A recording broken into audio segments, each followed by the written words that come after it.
بسم الله الرحمن الرحيم. أما هذه العائلة فهي من عائلة زعباط، تقيم في هذه المنطقة التابعة لدائرة الرواشد. طبعا عائلة معوزة في ظروف سيئة جدا جدا. لما جئنا رفقتكم ورفقة إخواني الفضلاء الذين تحملوا المشاق وتحملوا الصعاب حتى يأتون إلى هذه العائلة ويدخلوا شيء من البسمة والفرح عليها، في الحقيقة ظروفها سيئة جدا، بل إقامتها مليئة بالعقارب ومليئة بالحشرات، وهي مأوى للثعابين. هذه العائلة إذا أردنا أن نجعل وصفا أو نذكرها بوصف دقيق صحيح مليح صريح، أنها عائلة تحتاج إلى إغاثة. تحتاج كوني في زعبطة لما نتابع هذه قال كيف دوار مصليات تسمى الرواشد، بلدية الرواشد. مع من راكم عايشين هنا انتم؟ وحدنا. كيفاش وحدكم؟ ايه. شكون اللي معاك عايش هنا؟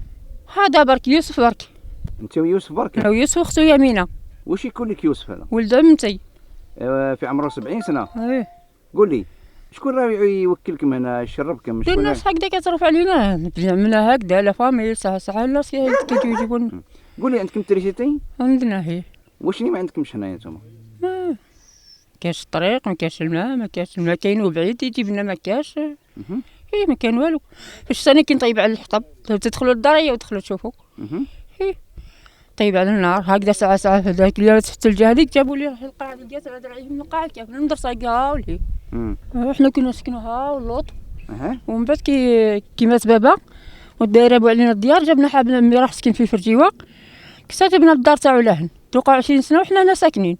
قبل كل شيء أتوجه بالشكر الجزيل للمواطنين الذين هبوا هبة واحدة وجاءوا من أقاصي المنطقة من فرجيوة إلى هذه المنطقة رغم الصعوبات والجبال والطرق المتحفرة، وهذا يدل على شيء، فإنما يدل على هبتهم لمساعدة ومؤازرة هذه الأسرة التي أخبرنا بها الأخ نور الدين. أتمنى من أعمق أعماقي كمواطن وكمواطنين أن تنتبه السلطات المحلية لهذه العائلة